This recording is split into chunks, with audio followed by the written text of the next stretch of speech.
In the dim glow of a flickering street lamp, on the eve of a new year that promised nothing but more emptiness, little Mia pressed her nose against the frosty window of the orphanage. Snowflakes danced like whispers outside, but inside her heart, there was only silence, a heavy, aching void that no holiday cheer could fill. At 10 years old, she had learned to swallow her tears, but tonight, as laughter echoed from distant homes, one escaped, tracing a warm path down her cold cheek. The orphanage was a forgotten corner of the city, where walls whispered stories of lost parents and broken dreams. Mia had arrived there 5 years ago, after a car accident stole her family in an instant. She remembered fragments, her mother's gentle lullabies, her father's booming laugh, the warmth of their arms. Now, those memories were fading, like old photographs in the rain. The other children had their own sorrows, but Mia felt hers deepest on nights like this. While the world counted down to midnight with fireworks and hugs, she clutched a tattered blanket, wondering if anyone would ever see her as more than just another orphan. That evening, as the matron handed out meager portions of soup, Mia slipped away. She couldn't bear the forced smiles or the carols playing on the crackling radio. Bundling up in her threadbare coat, she ventured into the snow-covered streets, her small boots crunching against the white blanket that muffled the city's roar. The air bit at her skin, but it was better than the stifling loneliness inside. She wandered aimlessly, past glittering shop windows filled with toys she could never afford, until she reached the old town square. There, a massive clock tower loomed, its hands ticking toward a fresh start that felt mocking. That's when she saw him, an elderly man huddled on a bench, his coat ragged and his face etched with lines of hardship. He held a small box in his trembling hands, staring at it as if it held the weight of the world. Mia hesitated. Strangers were dangerous, the matron always warned, but something in his eyes mirrored her own pain, a quiet desperation, like a flame flickering in the wind. She approached slowly, her breath forming clouds in the air. "Are you okay, mister?" she asked, her voice barely above a whisper. He looked up, startled, his blue eyes widening behind smudged glasses. "Oh, child, just an old fool reminiscing. This box, it's full of sparks, you see, fireworks from better days." He opened it slightly, revealing a handful of sparklers, their tips dull and unlit. "But what's the point without someone to share them with?" Mia's heart tugged. She knew that feeling all too well.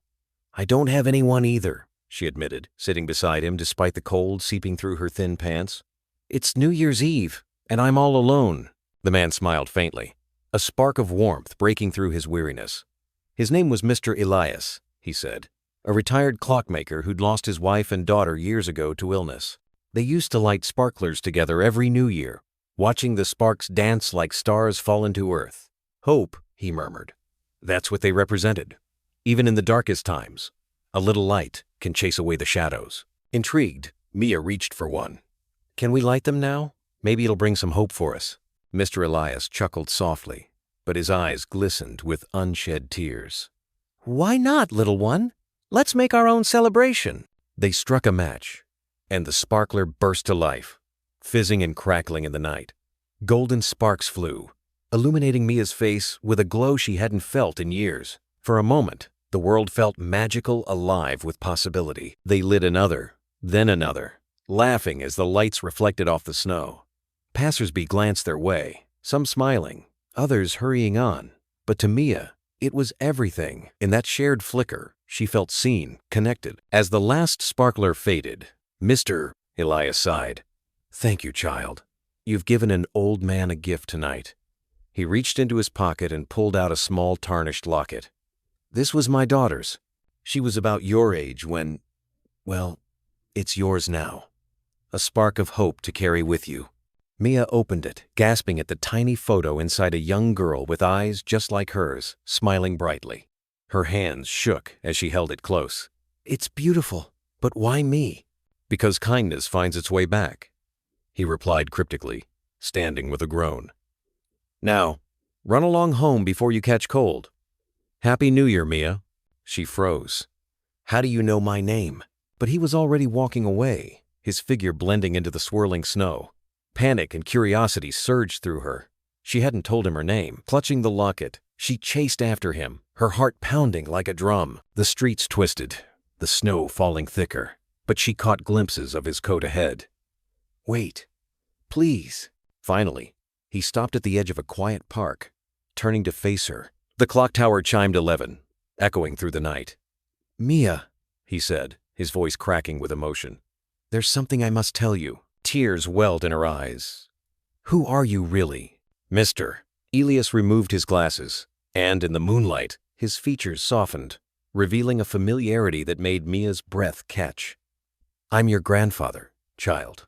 Your mother's father. I lost touch after the accident. Grief blinded me, and I thought you'd been placed with relatives. But I've been searching for you ever since. This locket, it was hers.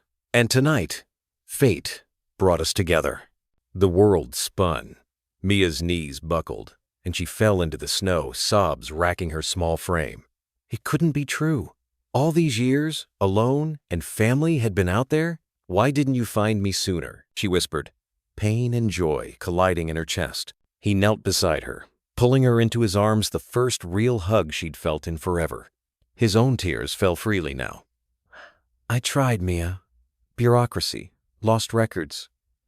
I even volunteered at orphanages, hoping.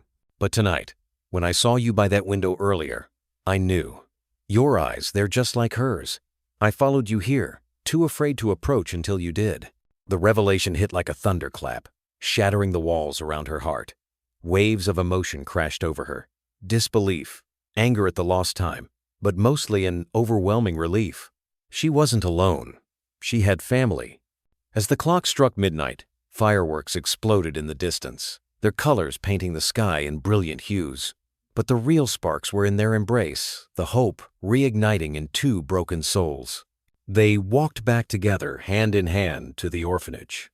Mr. Elias explained everything to the matron, who, moved by the story, helped rush the paperwork. By dawn, Mia was leaving with her grandfather, stepping into a new life filled with stories of her mother, warm meals, and a home that smelled of fresh-baked bread. In the days that followed, Mia often thought of that night. The sparklers had been more than light. They were a beacon, drawing lost hearts together. She wore the locket always, a reminder that even in the coldest winters of life, a single act of kindness could ignite a fire of hope. And as she grew, she shared that light with others, volunteering at the orphanage, helping strangers on benches, proving that selflessness weaves the threads of humanity, turning strangers into family and despair into dawn. For in the end, hope isn't found in grand gestures or perfect timings. It's in the quiet moments when we reach out, vulnerable and true, sparking connections that heal the world one heart at a time.